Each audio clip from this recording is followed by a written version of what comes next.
हर कोई एक apocalyptic survival game में पहुंच गया था। लोग सुपर पावर्स के लिए पागलों की तरह लड़ रहे थे। मैं अकेला ऐसा था जिसने अनलिमिटेड मनी चुना। सब लोग मुझ पर हंसे और मुझे बेवकूफ कहा। उन्होंने कहा कि एपोकलिप्स में कैश की कोई कीमत नहीं होगी, लेकिन उन्हें कुछ पता ही नहीं था। ज़ॉम्बीज नहीं थे, सुपर पावर्स वाले जिंदा इंसान कहीं ज्यादा खतरनाक सिस्टम की घोषणा गूंज उठी। हम 300 खिलाड़ियों को सीधे गेम में उतार दिया गया है। सिस्टम ने बताया कि हम सभी असल दुनिया में मर चुके थे।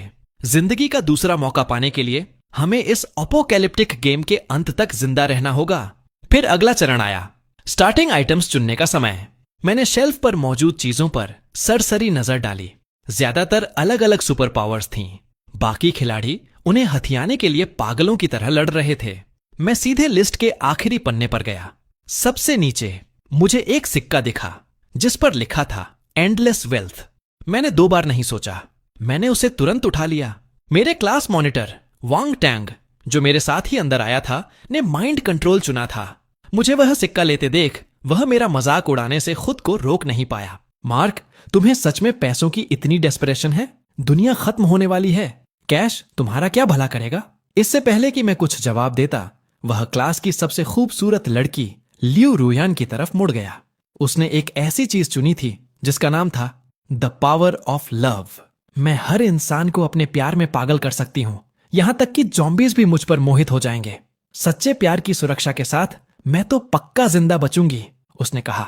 जब सभी आइटम्स चुन लिए गए तो सिस्टम फिर से बोला। उसने हर किसी एबिलिटीज को ट्रेन करने और आने वाले युद्ध की तैयारी के लिए 1 साल का समय दिया। एपोकलिप्स मोड आधिकारिक तौर पर 12 महीने बाद शुरू होने वाला था।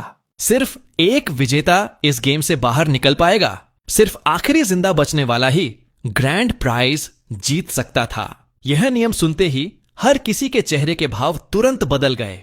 जिन लोगों ने टीम बनाने का प्लान किया था, वे अब एक दूसरे को शक की नजरों से देखने लगे।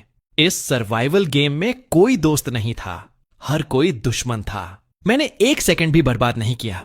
मैं वहां से निकल गया और तुरंत अपना अपोकैलिप्टिक सर्वाइवल प्लान शुरू कर दिया। वर्ल्ड मैप देखा।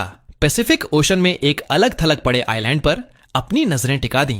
यह किसी फॉल्ट लाइन पर नहीं था, प्रमुख तूफानी क्षेत्रों से बाहर था।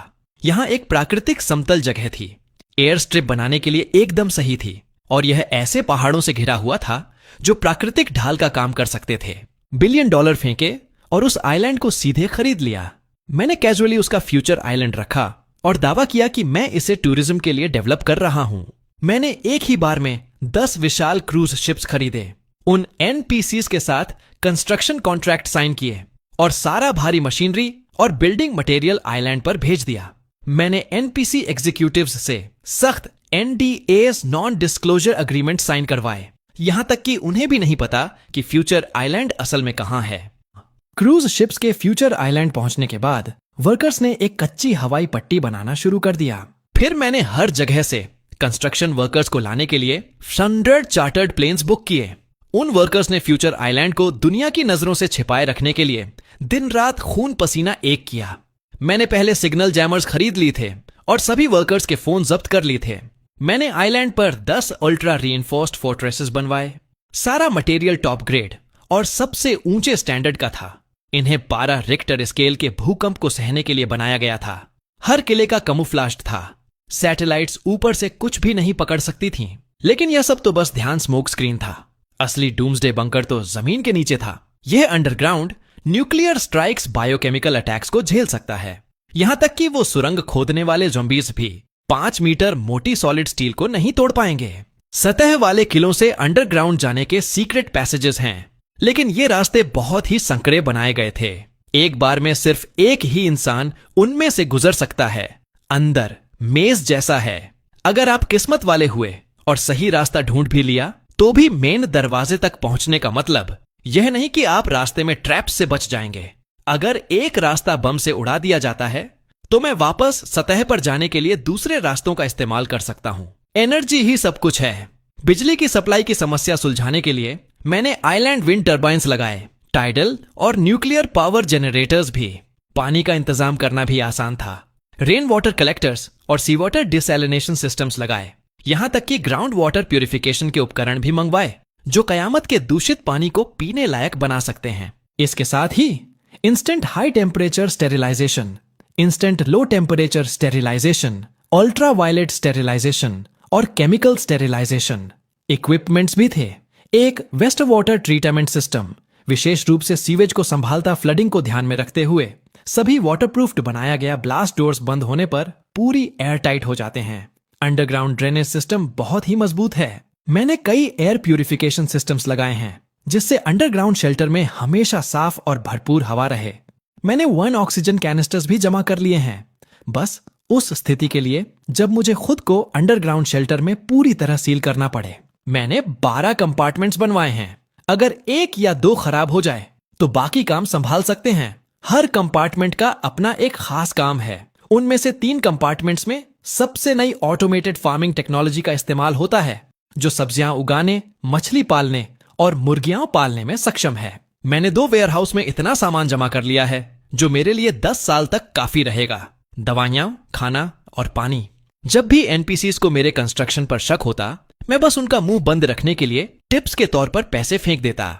ईगल लैंड गया और भारी हथियार खरीदे जिनमें mobile combat robots reconnaissance drones शामिल थे।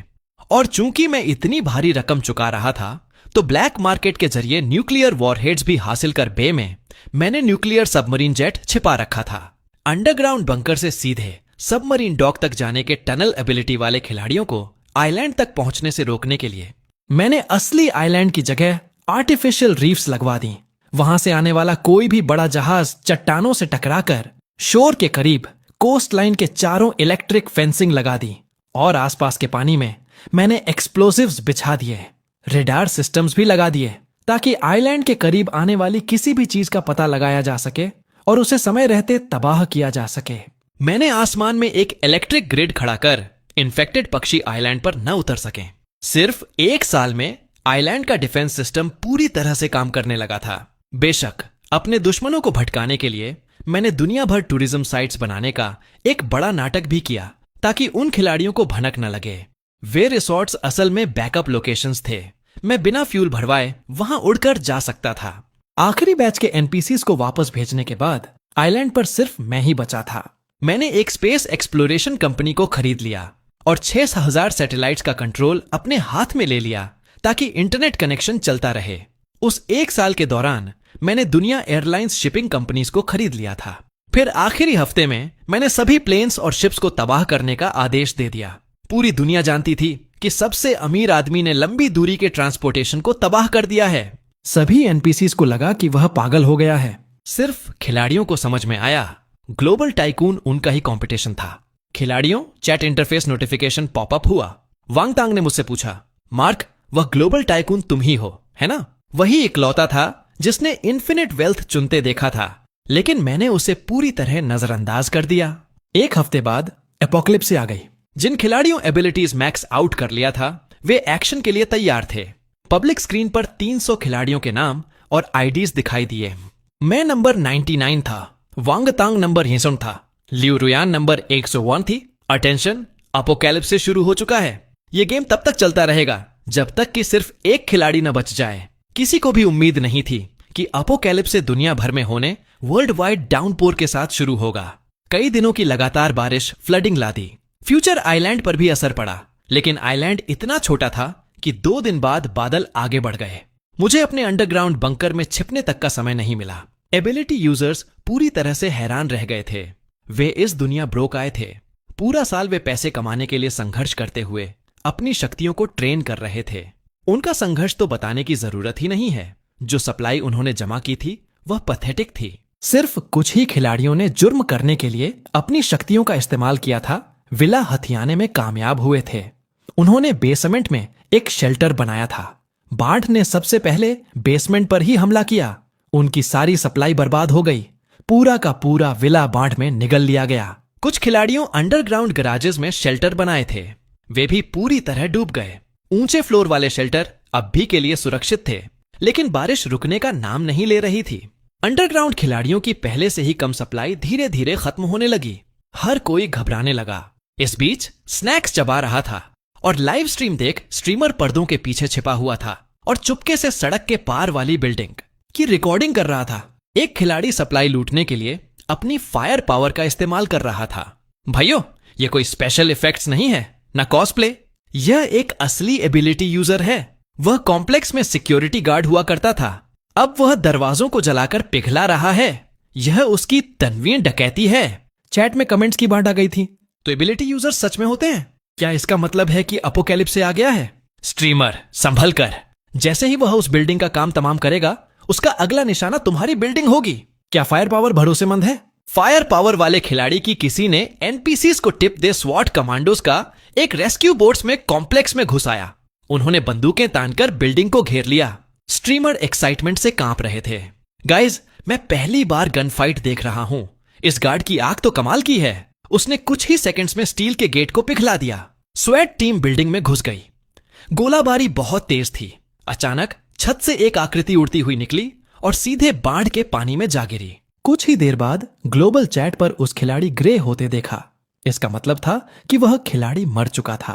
ठीक उसी वक्त चैट विंडो में वांग तांग ने मुझे फिर से मैसेज किया, मार्क, चलो टीम बनाते हैं। देखो, हम पुराने क्लासमेट्स हैं। हमारे नंबर भी एकदम आसपास हैं। अगर हम टीम बना लें तो हम पक्का अंत तक पहुंचेंगे।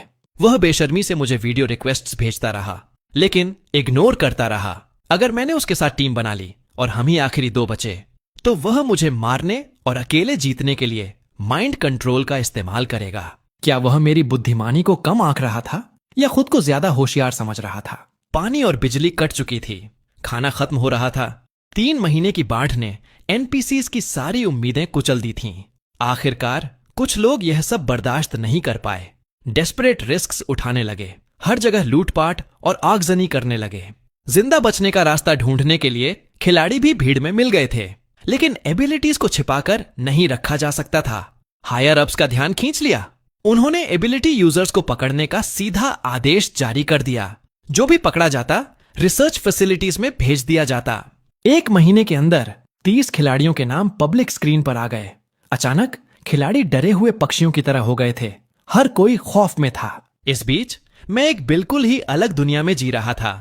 अपनी सब्जियों को चेक कर रहा था, अपनी हवेली में गेम खेल रहा था, पूल में तैर रहा था। फ्यूचर आइलैंड तो पैराडाइज था। मैं एक बहुत ही शानदार जिंदगी जी रहा था। लेकिन अच्छे दिन ज्यादा नहीं टिकते। आखिरकार किसी ने मेरे साथ धोखा कर ही दिया।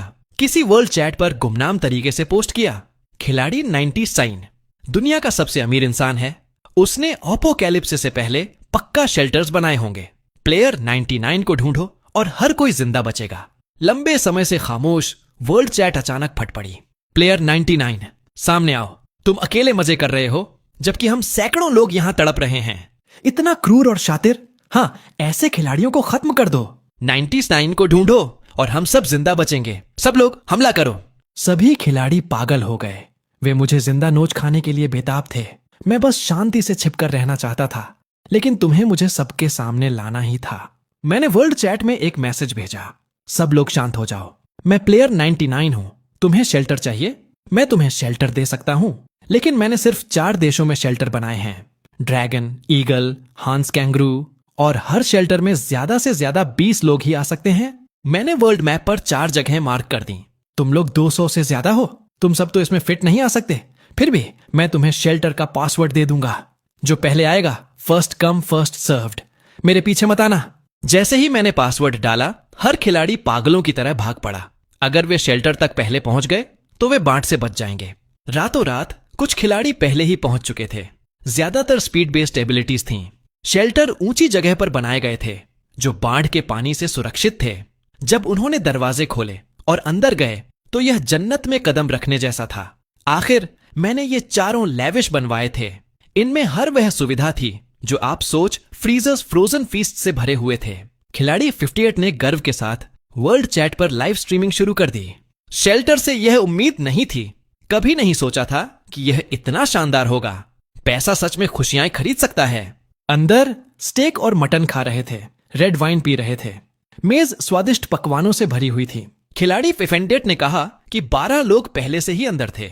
उन्होंने ड्रैगन किंगडम शेल्टर लॉकडाउन करने के लिए वोट रिसोर्सेज सीमित थे। अब कोई और अंदर नहीं आ रहा था। बाकी खिलाड़ी अभी भी रास्ते में थे। लाइव स्ट्रीम देखकर उनका दिमाग खराब हो गया।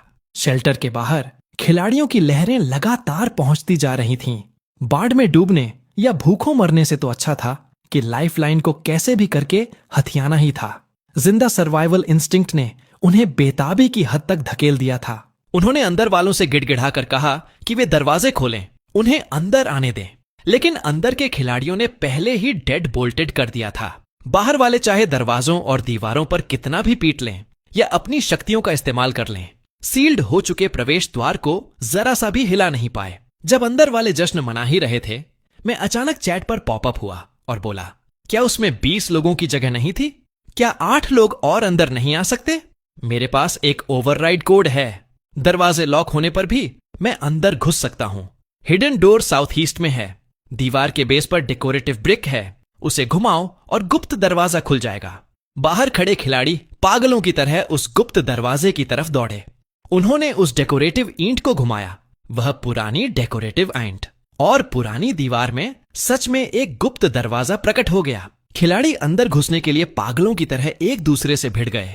उन आखिरी 8 जगहों के लिए लड़ रहे थे। एक कमजोर सी दिखने वाली लड़की थोड़ी धीमी थी और पीछे छूट गई थी। तभी उसके वाइन्स फूट पड़ी और आगे की भीड़ पर पागलों की तरह वार करने लगी, जिससे एक साथ कई खिलाड़ी गिर ब्लेड एबिलिटी वाले एक खिलाड़ी ने जल्दी से अपने पैरों के नीचे की बेलों को काट दिया, फिर मुड़ा और विंड ब्लेड फायर किया। वाइन प्लेयर का गला कट गया। ब्लेड प्लेयर सबसे पहले दरवाजे तक पहुंचा, ओवरराइड कोड डाला और गेट खुल गया। वह खुशी से अंदर भाग गया। उसके ठीक बाद एक और खिलाड़ी लाइटनिंग स्ट्राइक का इस्तेमाल करके पूरी भीड़ को गिरा दिया। वह दूसरा खिलाड़ी भी गेट से अंदर घुस गया। लेकिन जैसे ही तीसरा खिलाड़ी एंट्री के पास पहुंचा, जमीन पर गिरे एक खिलाड़ी ने उसका पैर पकड़ लिया। गिरे हुए खिलाड़ी ने एक डरावनी मुस्कान दी और जड़ से सने हुए नाखून उसके जांघ में घुसा। वेनम खिलाड़ी बमुश्किल उठकर गेट से भागने ही वाला था कि पीछे से एक स्टील जैसे कठोर हाथ ने उसके सीने को पार कर दिया। एक एक करके सैंक्चुअरी के प्रवेश द्वार पर मरते गए। जिंदा रहने की इच्छा ने उनके अंदर की इंसानियत की आखिरी बूंद भी छीन ली थी। तो सिस्टम ने जो एबिलिटीज दी थीं, वे ज़ॉम्बीज से लड़ने के लिए नहीं थीं। वे इसलिए थीं ताकि वे एक दूसरे को मार सकें। सैंक्चुअरी के अंदर वाले खिलाड़ी अब शांत नहीं बैठ सकते थे। उन सभी के रैपिड मूवमेंट की क्षमताएं थीं, लेकिन साफ तौर पर उनके पास असली फाइटिंग पावर नहीं थी। अगर वे गेट सील करके बाहर के कॉम्बैट स्टैट्स वाले खिलाड़ियों को अंदर आने देते हैं, तो क्या वे सिटिंग डक्स नहीं बन जाएंगे? ब्लेड और लाइटनिंग वाले खिलाड़ी जो अभी अभी अंदर घुसे थे, वे यह बात समझ गए। उन्होंने जल्दी से टीम बनाई और बाहर के खिलाड़ियों पर हमला करना शुरू कर दिया। ठीक उसी वक्त पब्लिक स्क्रीन पर संख्या तेजी से बढ़ने लगी। खिलाड़ियों की मौत का आंकड़ा लगातार बढ़ता जा रहा था।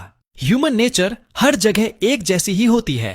बाकी तीनों सैंक्चुरीज में भी इसी तरह की खूनी डेथ मैचेस छिड़ गई थीं। सर्वेलेंस फीड्स में मैं वांग तांग को कहीं नहीं देख पाया। वैसे भी वह कभी किसी सैंक्चुअरी में जाता ही क्यों? किस्मत से वांग तांग ने उसी वक्त मुझे मैसेज किया, मार्क, हमें देखो, एलाइड नहीं किया, फिर भी हम कितनी अच्छी तरह मिलकर काम कर रहे हैं। हम एलाइज बनने के लिए ही पैदा हुए हैं। क्या तुम्हें मेरी पहचान उजागर करने में जरा भी शर्म नहीं आई? मुझे खतरे में डालना यह सब तुम्हारा किया धरा था। मैंने जवाब दिया। इतने नाराज मत हो, उसने कहा। अगर मैंने वह प्लान नहीं बनाया होता तो हम उन खिलाड़ियों को उनकी मौत के मुंह में कैसे भेज पाते?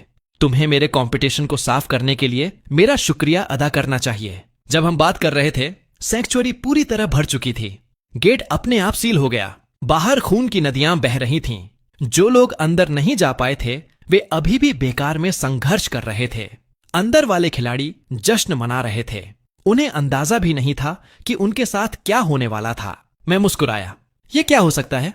मैंने मुस्कुराते हुए वांग तांग से कहा, यह अफसोस की बात है कि तुम सैंक्चुअरी में नहीं हो। यह कहते ही मैंने एक बटन दबा दिया। एक ही पल में अंदर दबाए गए एक्सप्लोसिव्स फट गए। शॉकवेव ने शेल्टर के बाहर बचे हुए खिलाड़ियों को भी चीर कर रख दिया। धमाके के बाद खिलाड़ियों की संख्या 116 कम हो गई।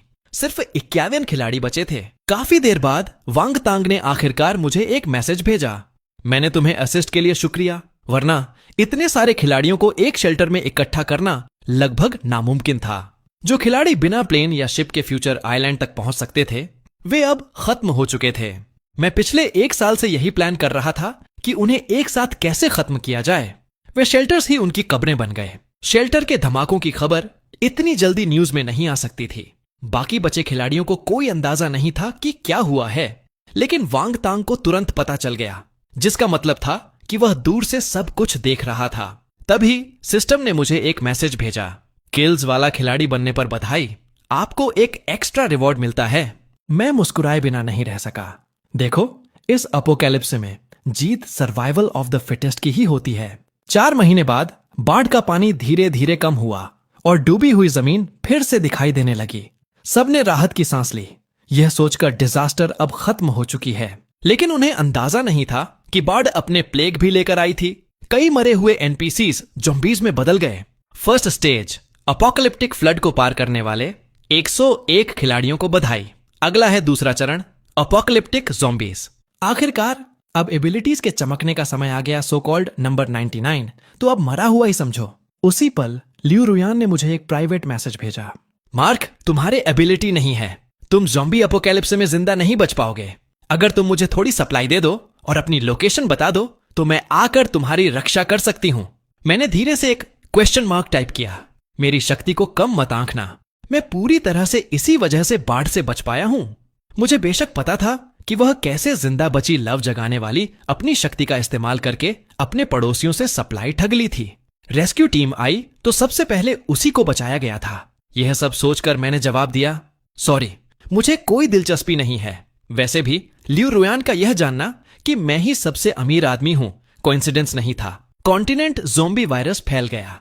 चूंकि मैंने प्लेन्स और शिप्स पहले ही तबाह कर दिए थे, जिससे प्रशांत महासागर, पैसिफिक आइलैंड नेशंस, अंटार्कटिका तक जाने ट्रांसमिशन रूट्स कट गए थे। बेसिक ज़ॉम्बीज से निपटना मुश्किल नहीं था, लेकिन वायरस बहुत ही तेज रफ्तार से फैल रहा था। बार बार फैलने के बाद म्यूटेशंस दिखने लगे। बिल्कुल वैसा ही प्रेडिक्ट किया स्मार्ट ज़ॉम्बीज और सुपर पावर्स वाले ज़ॉम्बीज चुपचाप सामने आने लगे। जब तक कोई ज़ॉम्बी किसी एबिलिटी यूजर का मांस खाता था, उसे उनकी शक्तियां मिल सकती थीं। खिलाड़ियों को समझ आ गया अलायंसेस के वे मर जाएंगे, इसलिए उन्होंने एक साथ मिलकर ज़ॉम्बीज के हमलों को रोकने बेसेस बनाना शुरू कर दिया। लेकिन ये बेस सिर्फ ज़ॉम्बीज से ही नहीं लड़ते थे, वे एक दूसरे से भी लड़ते थे, सप्लाई और जिंदगियों के लिए भिड़ते रहते थे। ज़ॉम्बी वायरस को देखते हुए मुझे फ्यूचर इन्फेक्टेड मछलियों को पहुंचने से रोकने के लिए समुद्र में स्टील नेट्स लगाने पड़े। आसमान में इलेक्ट्रिक ग्रिड्स लगा दिए गए थे, जिससे पक्षियों को उतरने से रोका जा सके। सूरज की रोशनी कुछ मध्यम सी लग रही थी। बारिश के दिनों में मैं अपने अंडरग्राउंड बंकर में छिप जाता था। जब मशीनों से टेस्टिंग के कंफर्म हो जाता कि बारिश का पानी साफ है, तभी मैं बाहर निकलने का जोखिम उठाता था। मेरे ऊपर ज़ॉम्बी वायरस का बस इतना ही असर पड़ा था। जमीन लैंड बेस्ड नेटवर्क्स बहुत क्रैश हो चुके थे। एनपीसी संदेश भेजने के लिए सिर्फ रेडियो का इस्तेमाल कर सकते थे, लेकिन मैं उन पुरानी कबाड़ चीजों से कोई मतलब नहीं रखता था। मेरे ऊपर मौजूद हजारों सैटेलाइट्स मुझे रियल टाइम में देखने की इजाजत देते थे। मुझे पहले से ही अंदाजा था कि पक्षी इस वायरस को फैलाएंगे।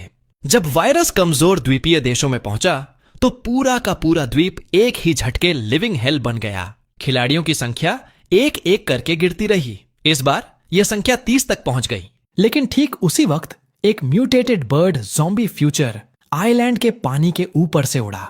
जैसे ही वह इलेक्ट्रिक ग्रिड से टकराया, हाई वोल्टेज से तुरंत जलकर राख हो गया, लेकिन फेदर ग्रिड के बीच की खाली जगह से नीचे गिर गया। जमीन पर गिरने से पहले ही रोबोटिक डॉग ने उस पर फायर जेट से हमला किया और उसे राख कर दिया। वह पक्षी पक्का प्रशांत महासागर के दूसरे द्वीपों से उड़कर आया होगा। उस दिन के बाद से पक्षियों के बड़े बड़े झुंड हर दिन फ्यूचर आइलैंड के ऊपर से गुजरने लगे। इलेक्ट्रिक ग्रिड पक्षियों की लाशों से भर गया था। रोबोट्स पूरे आइलैंड पर पेट्रोलिंग करने, पक्षियों की लाशों को जलाने और ग्रिड को साफ करने स्वैम्प्ड रहते थे। अगर फ्यूचर आइलैंड की हालत इतनी खराब थी तो आप सोच ही सकते हैं कि बाकी जगहें कैसी होंगी। मैंने समुद्र के किनारे डेली बीच वॉक्स छोड़ दी और हमेशा के लिए अंडरग्राउंड बंकर में शिफ्ट हो गया। न्यू ईयर्स है, लेकिन दुनिया में किसी का भी जश्न मनाने का मन नहीं है सिवाय मेरे। मैं अपना न्यू ईयर्स डिनर खा रहा था और अपोकैलिप्सिस से पहले का आखिरी स्प्रिंग फेस्टिवल गाला देख रहा था। मैंने अपने पुराने परिवार के बारे में सोचा, लेकिन अब मैं ही अकेला बचा था। अंदर से खालीपन महसूस न करना मुश्किल था। मुझे वापस जाना ही था।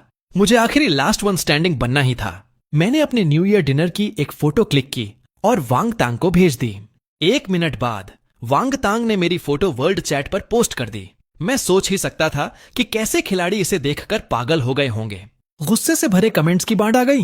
प्लेयर 99 बहुत मजे में जी रहा है। लानत है, हमें एक वक्त का गर्म खाना भी नसीब नहीं हो रहा और उसके पास पूरा पकवान सजा है। ज्यादा घमंड मत कर, अगर मैंने तुझे ढूंढ लिया तो तुझे जान से मार दूंगा। मुझे कोई फर्क नहीं पड़ता था, मैं इंतजार करूंगा अगर तुम मुझे ढूंढ पाओ। मैंने अपना कंप्यूटर खोला और उन 30 प्रोफाइल्स निकाली जिन्हें मैंने इकट्ठा किया था। उन्हें कोई अंदाजा नहीं था कि अपोकैलिप्सिस से पहले ही मेरी नजरें हर जगह थीं। मेरे मर्सिनरीज ने दुनिया भर में बिखरे हुए खिलाड़ियों को ढूंढ निकाला था और उन पर लंबे समय तक निगरानी रखी थी। मैं हर खिलाड़ी की शक्तियां और कमजोरियां जानता था। अपोकैलिप्स से आने के बाद मर्सिनरीज मेरे द्वारा जमा की गई सप्लाई के दम पर जिंदा बचे थे। वे मेरे लिए काम करते रहे और मैंने उनके लिए अनलॉक कर दी। पैसा ही दुनिया को चलाता है। अपोकैलिप्स में सप्लाई ही करेंसी थी। मेजर पावर्स उभर कर सामने आई थी। द मिलिट्री, उनके पास हथियारों का एक बड़ा जखीरा और एक ऐसा बेस था जिसे भेदा नहीं जा सकता था। वांग तांग ने माइंड कंट्रोल का इस्तेमाल कमांड अपने हाथ में ले ली थी। ज़ॉम्बीज थे, उनके बीच ज़ॉम्बी किंग उभर आया था। वह एबिलिटी यूजर्स ज़ॉम्बीज और खिलाड़ियों को मारकर ताकत हासिल कर रहा था। लियू रुयान उस ज़ॉम्बी किंग के साथ थी, बिलवेड कंपेनियन बनकर। गैंग्स थीं। वायरस फैलने से पहले ही खिलाड़ी एक होवंदरी ठेस दुनिया के सबसे खतरनाक और उथल पुथल वाले देश में पहुंच गया था। अपनी शक्तियों का इस्तेमाल करके उसने गैंग्स को अपने अंडर में कर लिया था। गैंग्स आम नागरिकों को लूटकर अपनी ताकत बढ़ा रहे थे। बाकी बचे 26 खिलाड़ी फैक्शंस में शामिल हो गए थे। खिलाड़ी 100 ग्रेविटी को कंट्रोल करने की शक्ति थी, जो कि बहुत ही ताकतवर थी। 1-on-1 कॉम्बैट में कोई भी खिलाड़ी उसे हरा नहीं सकता था। फिर भी सच तो यह था कि गैंग्स वीकेस्ट फोर्स थे। स्टाइलस से प्लेयर 1.28 एवेटार पर टैप किया। सबसे पहले तुम्हारा ही नंबर आएगा। तभी सिस्टम का अलर्ट फिर से गूंज उठा। 30 खिलाड़ी जिंदा डिफिकल्टी बढ़ रही है। लेवल 3 द फ्रोजन कॉन्टिनेंट में प्रवेश। कोई ब्रोकन डाउन। अपोकैलिप्स को 1 साल 5 महीने हो चुके हैं। सबकी सप्लाई खत्म हो रही है। एक आइस एज और इस ग्रह पर हर कोई मर जाएगा। लियू रुयान ने मुझे चुपके से मैसेज किया, मार्क अपने मैसेज चेक करो। मार्क, जल्दी ही इस ग्रह पर सिर्फ ज़ॉम्बीज ही जिंदा बचेंगे और मैं भी जिंदा बचूंगी। तुम मुझे रिजेक्ट करने पर पूरी जिंदगी पछताओगे। फिर उसने ज़ॉम्बी किंग के साथ अपनी एक फोटो भेजी। इसे देखकर मैंने मजाक स्नियर्ड, अगर ऐसा है तो मैं लव बर्ड्स को एक साथ ही मौत के घाट उतार दूंगा। आइस एज प्लेनेट को अपनी चपेट में ले लिया। यहां तक ट्रॉपिकल आइलैंड भी इससे बच नहीं पाया। फ्यूचर आइलैंड पर एक ब्लिजर्ड आया। हवा में पावर ग्रिड इसका सबसे पहला शिकार हुआ। विंड और टाइडल पावर प्लांट्स को भी भारी नुकसान पहुंचा। खुशकिस्मती से अंडरग्राउंड किले का बैकअप न्यूक्लियर प्लांट अभी भी चल रहा था। गैंग्स टूटे। उन्होंने नागरिकों रिसोर्सेस लूट ली थीं। उनके अंदर की अनबन बढ़ने लगी। लगातार झगड़े होने अवेकेंड प्लेयर्स एक एक करके मरने लगे। वर्ल्ड चैनल के जरिए प्लेयर 128 को प्राइवेट मैसेज किया, क्या ख्याल है हम दोनों टीम बना लें? मैंने तुम्हारे इलाके में हर जगह सप्लाई गार्ड रखी है, उन तक पहुंचो और तुम जिंदा बच जाओगे। प्लेयर 128 ने थोड़ी ही देर बाद जवाब दिया, तुम्हें क्या चाहिए? मैं तुम पर भरोसा क्यों करूं? मैं चाहता हूं कि तुम ज़ॉम्बी किंग को खत्म करो। साइंटिस्ट टीम ने ज़ॉम्बीज क्योर तैयार किया है, बस इसे स्प्रे करो और वे गायब हो जाएंगे। मैंने आगे कहा, जैसा कि तुम्हें पता है मेरा कॉम्बैट स्टैंड 0 है। यह सब सोचने के बाद 30 अवेकेंट प्लेयर्स में तुम सबसे ताकतवर हो। सिर्फ तुम ही यह कर सकते हो। हम इंसान ठंड से डरते हैं, ज़ॉम्बीज नहीं डरते। यह जितना लंबा खींचेगा उनके जीतने के चांस उतने ही बढ़ेंगे। मेरे पास कितनी भी सप्लाई क्यों ना हो, एक दिन वह भी खत्म हो जाएगी। तब ज़ॉम्बी किंग के साथ वाली प्लेयर 1001 फाइनल विनर बन जाएगी। ज़ॉम्बी किंग बहुत ताकतवर है। इलाज के बिना कोई भी अवेकेंड प्लेयर उसे नहीं मार सकता। मेरे पास इलाज है, तुम्हारे पास शक्तियां हैं। चलो टीम बनाते हैं और ज़ॉम्बीज को खत्म करते हैं। 128 का भरोसा जीतने के लिए मैंने कुछ सप्लाई के साथ ज़ॉम्बी क्योर की खेप डिलीवर करने के लिए अपने मर्सेनरीज भेजे। गैंग्स ने उस क्योर को एक ज़ॉम्बी पर इस्तेमाल किया। ज़ॉम्बी दर्द से चीखते हुए खून के एक तालाब में पिघल गया। उनका प्यूरिफाई हो गया। 148 लालच टेम्प्टेड। अगर सिर्फ वह और मैं इस दुनिया में बचे तो मुझे मारना उसके लिए बहुत आसान होगा। उसके लिए मैं सबसे कमजोर प्लेयर था। मेरे साथ गठबंधन करना बिना किसी शक के उसका सबसे अच्छा विकल्प था। एक रात क्योर से ड्रोन्स हॉर्ड की तरफ उड़े। ज़ॉम्बी किंग लियू रुयान को अपनी बाहों में लेकर सो रहा था। उसकी तेज कीन हियरिंग ने तुरंत कुछ गड़बड़ भांप ली।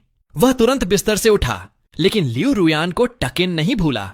भारी मात्रा में क्योर आसमान से बर्फ के साथ मिलकर बरसने लगा। बर्फ के साथ मिलकर यह हर जगह फैल गया। जो ज़ॉम्बीज इस क्यूर की चपेट में आए वे दर्द से चीखने लगे। एक एक करके वे खून में पिघल गए। ज़ॉम्बी किंग गुस्से से पागल हो गया। उसने नीचे छलांग लगा दी। उसकी हथेलियों से बीम्स ऑफ लाइट निकली जिन्होंने ड्रोन्स को चकनाचूर कर दिया। 128 खिलाड़ियों को लेकर हमला करने के लिए आगे बढ़ा। उसने ग्रेविटी पावर एक्टिवेट की और ज़ॉम्बी किंग को जमीन पर जोर से दबा दिया। ताकतवर ज़ॉम्बी किंग अपनी कलाई तक नहीं उठा पा रहा था। कई खिलाड़ी उस पर टूट पड़े। ज़ॉम्बी किंग के गले से एक दहाड़ निकली। अंधेरे में छिपे हुए ज़ॉम्बीज बंदरों की तरह खिलाड़ियों पर कूद पड़े। 128 ने फिर से अपनी ताकत का इस्तेमाल किया। ग्रेविटी की वजह से ऊंची इमारतें टूटकर गिर बोल्डर्स उन ज़ॉम्बीज पर आ गिरे। ज़ॉम्बी किंग भी उनके साथ ही दफन हो गया। 148 के चेहरे पर विक्टोरियस ग्रिन आ गई। ये पत्थर ज़ॉम्बी किंग के टुकड़े टुकड़े करने के लिए काफी थे। बैल्कनी पर खड़ी थी। अपना चेहरा ढंकते हुए उसने एक चीख निकाली।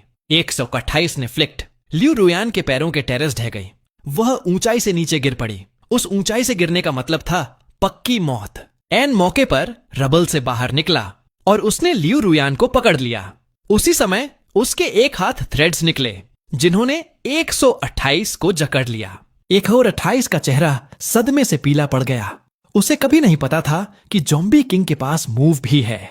ज़ॉम्बी किंग ने उसे धीरे से खींचा। 128 का शरीर तुरंत चकनाचूर हो गया। लेकिन ज़ॉम्बी किंग को इस बात का अंदाजा नहीं था कि 128 के शरीर पर क्योर लदा हुआ था। पैकेट्स फट गए और उसे पूरी तरह अपनी चपेट में ले लिया। लियू रुयान चिल्लाई, बेबसी से देखते हुए कि कैसे ज़ॉम्बी किंग खून के तालाब में पिघल रहा था। वह डर के मारे सुध बुध खो बैठी थी। यह जगह सच हेल बन चुकी थी। वह अपनी जान बचाने के लिए भागी, लेकिन जल्दी ही बर्फ में धंसकर गिर पड़ी। इस बार उसे बचाने वाला कोई नहीं था। किसी और के प्यार पर निर्भर पावर आखिरकार इतनी कमजोर थी कि वह काम नहीं आ सकी। वर्ल्ड चैट पर 12 और खिलाड़ियों ग्रे हो गए। मैंने अपनी नोटबुक में उनके नंबर एक एक करके काट दिए। जब मैं नंबर 128 पर पहुंचा तो उसके नाम के वीकनेस लिखी थी यूनिवर्सल ग्रेविटेशन। लो मैस वाली चीजों को कंट्रोल नहीं कर सकता, जैसे ज़ॉम्बी किंग के सिल्क थ्रेड्स। इंफॉर्मेशन गैप का इस्तेमाल करके ऐसी लड़ाइयां लड़ना पसंद है जिन्हें मैं कभी हार नहीं सकता। इस समय मेरे पास सिर्फ एक ही विरोधी बचा था। वांगतांग मिलिट्री को कंट्रोल कर रहा था। वह इस गेम को खत्म करने के लिए बेताब था। उसने मुझे वर्ल्ड कॉल्ड आउट। यह गेम हमेशा स्मार्ट पीपल के लिए ही था। मार्क, तुमने यहां तक पहुंचने में अच्छा खेला है, लेकिन हर गेम में एक हारने वाला होता है। खुद को अब भी मार लो और टॉर्चर से बख्श दूंगा। मुझे हमेशा से पता था कि तुम्हारे पास मर्सनरीज हैं, लेकिन वे मिलिट्री का मुकाबला नहीं कर सकते। तुम्हारे पास सिर्फ कुछ गंदा पैसा है, लेकिन missiles, aircraft carriers, military aircraft हैं। जहां चाहे छिप जाओ, मैं तुम्हें ढूंढ निकालूंगा। और मैंने चैट में उसे बस flipped him off. Wangtang mind control बहुत ताकतवर था, लेकिन उसमें एक फेटल फ्लॉ थी। उसे अपनी शक्ति फेस टू फेस करना पड़ता था। जब तक मैं अपने अंडरग्राउंड बंकर में था, वह अपनी शक्ति से मुझे छू भी नहीं सकता था। लेकिन मुझे इस बात का अंदाजा नहीं था। उसने फ्यूचर आइलैंड पर मिसाइलें दाग दी। फ्यूचर आइलैंड पर मिसाइलों की बारिश होने लगी। काफी देर बाद भी ऑफलाइन नहीं हुआ था। वांगतांग को अपनी आंखों पर यकीन नहीं हो रहा था। मार्क, तुमने तो सच में एक बहुत ही मजबूत छिपने की जगह बना रखी है। तो ठीक है, मैं खुद आकर तुम्हें वहां से घसीटकर बाहर निकालूंगा। वह एयरक्राफ्ट कैरियर से वहां आ गया। एक एयरक्राफ्ट कैरियर के लिए रीफ्स बिछाई थीं। वे कोई मायने नहीं रखती थीं। जब वह फ्यूचर आइलैंड पर उतरा तो स्मोक से ढंका हुआ था। पहाड़ समतल हो गए थे। जमीन क्रेटर्स बन गए। डिफेंसेस मिट चुका था। उसने अंडरग्राउंड बंकर के खुले एंट्रेंस को देखा और ऐसे मुस्कुराया जैसे उसने मुझे पहले ही पकड़ लिया हो। उसने अपने आदमियों को आदेश दिया कि हेवी वेपन्स से उस प्रवेश द्वार पर हमला करें। कई बार भारी गोलाबारी के बाद दरवाजा उड़ गया और अंदर का रास्ता दिखाई देने लगा। मैंने तुरंत उसे एक वीडियो कॉल रिक्वेस्ट भेजी। उसने कॉल उठाया, बड़े ही घमंड से देखते हुए, और उस घने टनल में घूरते हुए बोला, मार्क, अब रहम की भीख मांगने का समय निकल चुका है। उसने अपना सिर हिलाकर अपने आदमियों को अंदर जाने का इशारा किया, यह सोचकर कि वे मुझे वहां से घसीट कर लाएंगे। वीडियो में मैंने बड़ी शांति से अपने पीछे एंडलेस कॉस्मोस की तरफ इशारा किया। तुम्हें किसने कहा कि मैं फ्यूचर आइलैंड पर हूं? अपनी आंखें खोलो और देखो कि मैं असल में कहां हूं। जैसे ही मेरी बात खत्म हुई, फ्यूचर आइलैंड पर न्यूक फट गया। प्लेयर 100 का ग्रे हो गया। सिस्टम से जीत की विक्टरी ट्यून बजी। प्लेयर 99 को बधाई, सोल विनर हैं। आपने यह गेम पार cleared the game. Wang Tang के लिए एबिलिटी वाला खिलाड़ी काम करता था जो फोटो एग्जैक्ट कोऑर्डिनेट्स निकाल सकता था। यह एक बिल्कुल बेकार शक्ति थी, लेकिन वांग तांग को अच्छी तरह पता था कि इसका इस्तेमाल कैसे करना है। उसने मुझे कई वीडियो रिक्वेस्ट भेजी थी ताकि वह स्क्रीनशॉट लेकर मेरी लोकेशन ट्रैक कर सके, लेकिन मैंने कभी फोन नहीं उठाया।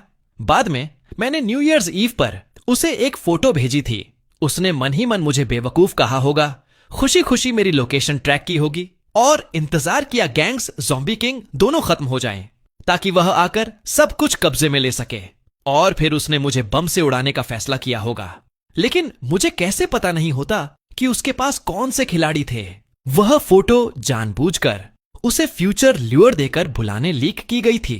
फोटो भेजने के बाद मैं फ्यूचर आइलैंड से निकल गया था। सिस्टम ने रिवॉर्ड दिया था, वह था एक बार अपनी सारी सप्लाई के साथ पलक झपकते ही टेलीपोर्ट होने का मौका। बिल्कुल वैसे ही मुझे स्पेस स्टेशन पर टेलीपोर्ट कर दिया गया था, लेकिन सिस्टम ने मुझे वापस पृथ्वी पर जाने का कोई रास्ता नहीं दिया था। रिवॉर्ड का इस्तेमाल बिल्कुल अंत तक नहीं कर सकता था।